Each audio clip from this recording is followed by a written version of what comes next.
Halo semuanya, kembali lagi dengan saya Dwi Septiani. Kali ini saya akan membahas materi perihal likuidasi persekutuan. Apa itu likuidasi persekutuan? Mari kita simak video berikut ini. Biasanya perusahaan-perusahaan yang akan membubarkan diri atau bisa dikatakan bangkrut atau failing itu disebut dengan likuidasi. Apa sih likuidasi? Likuidasi adalah berhentinya kegiatan operasi perusahaan secara keseluruhan dengan menjual sebagian atau seluruh aset perusahaannya dan membayar semua hutang pajaknya serta kewajiban pada pihak ketiga, dan sisanya baru dibagikan kepada para anggota sekutu sesuai dengan rasio laba atau rugi. Jadi pembagiannya sesuai dengan rasio sekutu, tidak serta-merta dibagi secara porsi yang sama. Prosedur likuidasi yang pertama, bagaimana sih prosedur likuidasi? Yang pertama itu adalah menghitung dan membagi laba atau rugi persekutuan sampai saat likuidasi atau berupa rasio pembagian laba. Yang kedua, uangkan atau menjual semua aset selain kas seperti akta tetap dan lain sebagainya. Tahap yang kedua ini disebut realisasi. Yang ketiga ialah melunasi semua hutang persekutuan. Nah, biasanya persekutuan itu mempunyai hutang kepada para pihak ketiga. Yang keempat adalah melunasi hutang sekutu. Nah, jadi hutang-hutang sekutu dilunasi semua. Jadi para sekutu yang mempunyai hutang kepada si persekutuan harus dilunasi. Kemudian yang terakhir adalah membagi sisa kas yang masih ada kepada para sekutu. Metode likuidasi sendiri tersebut ada dua. Yang pertama ada metode likuidasi sekaligus. Yang kedua ada metode likuidasi secara bertahap.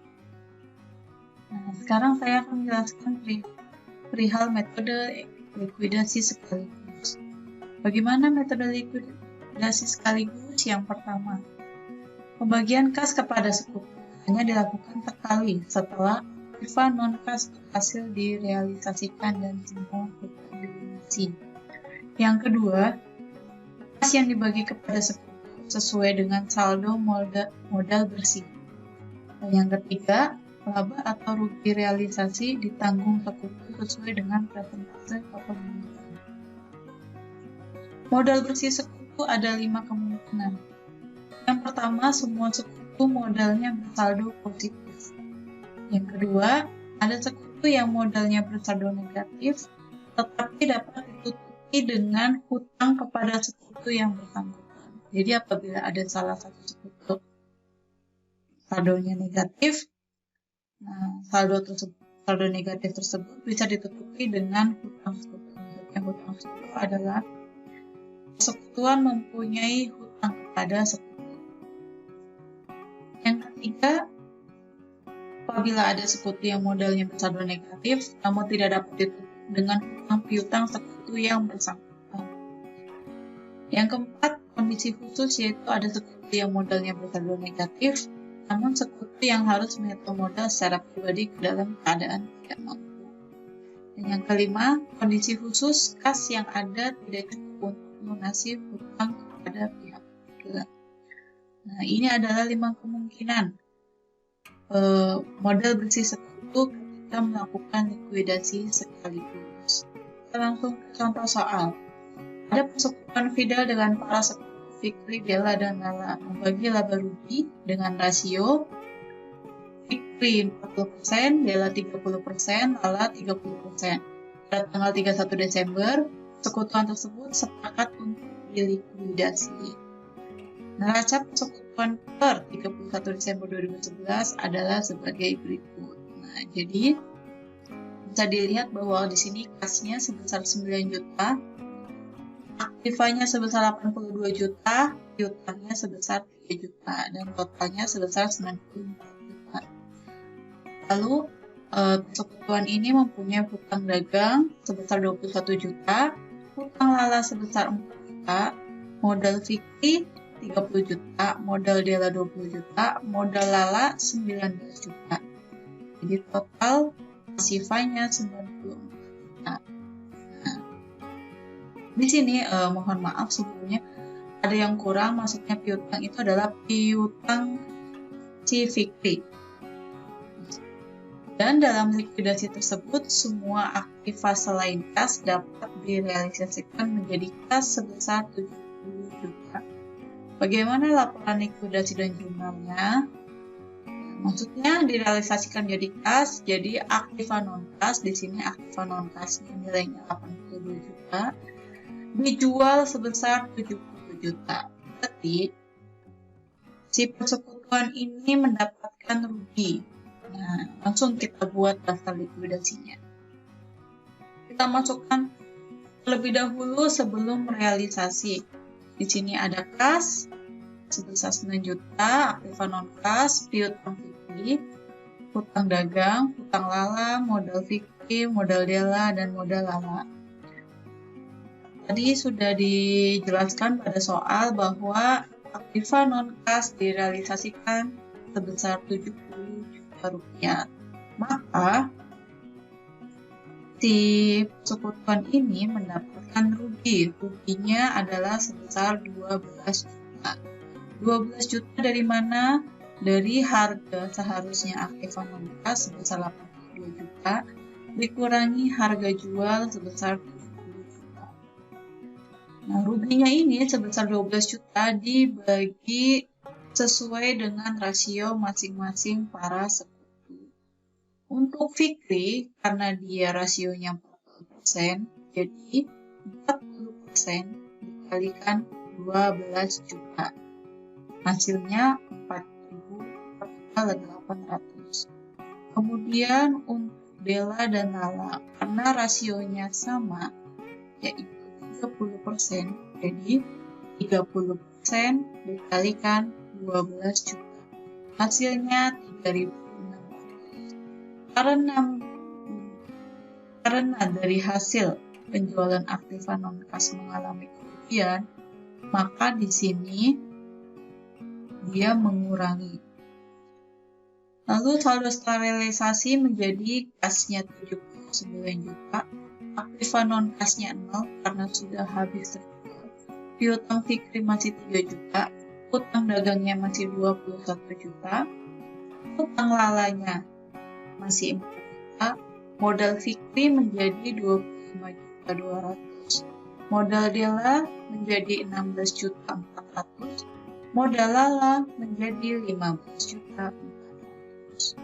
Kemudian sesuai dengan prosedur likuidasi yang kedua ialah melunasi hutang pihak ketiga. Maka yang kedua melunasi hutang dagang. Hutang dagang di sini ada 21 juta. Maka kita lunasi 21 juta, maka kasnya berkurang menjadi 58 juta. Dan hutang dagangnya pun menjadi 0.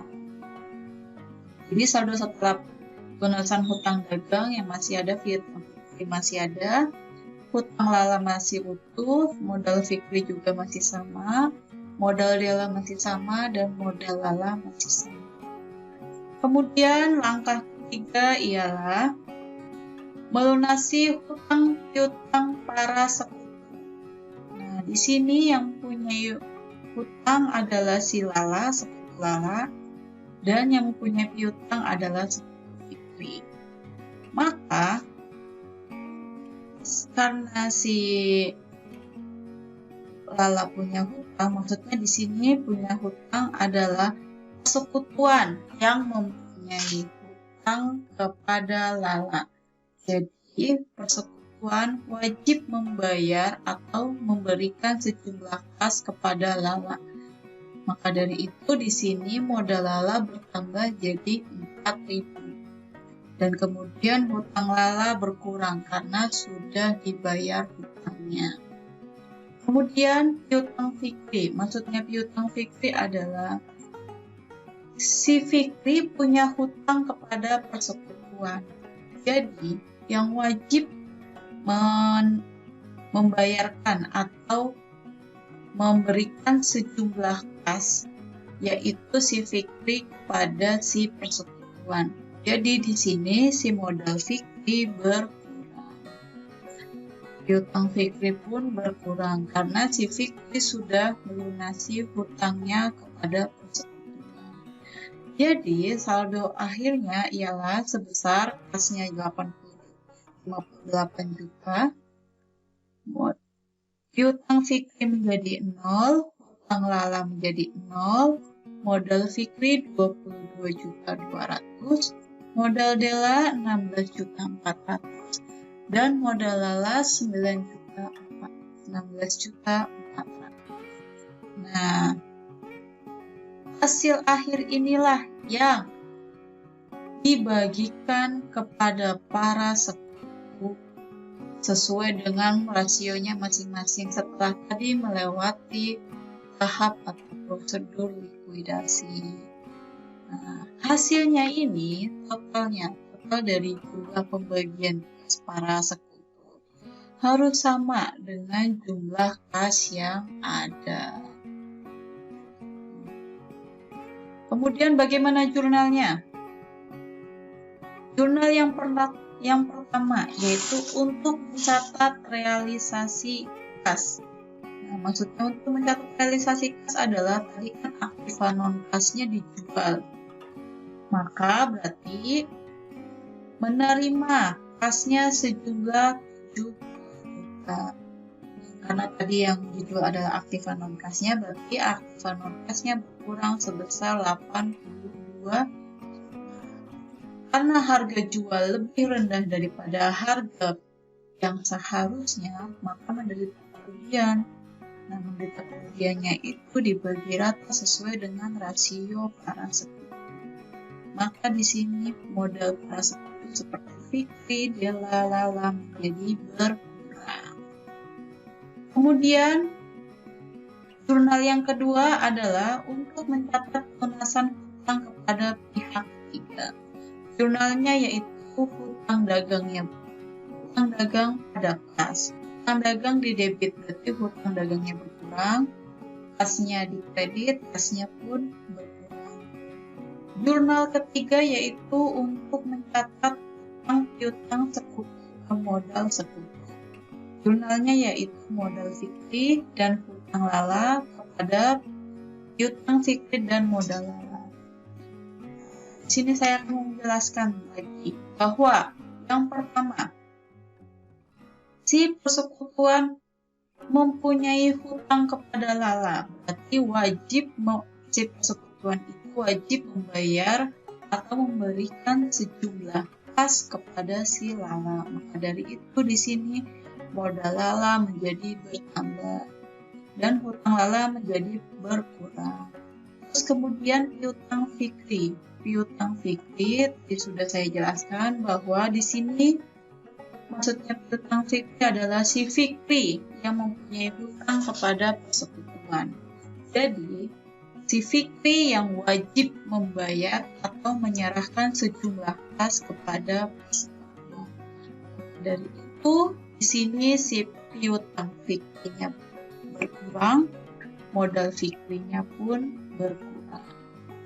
Dan jurnal yang terakhir yaitu jurnal keempat untuk mencatat pembagian kas. Nah, jadi masing-masing modal para sekutunya berkurang dan kasnya pun berkurang. Nah, itu tadi adalah materi tentang likuidasi persekutuan. Semoga materi ini dapat bermanfaat bagi kita semua. Terima kasih. Wassalamualaikum warahmatullahi wabarakatuh. Sampai jumpa.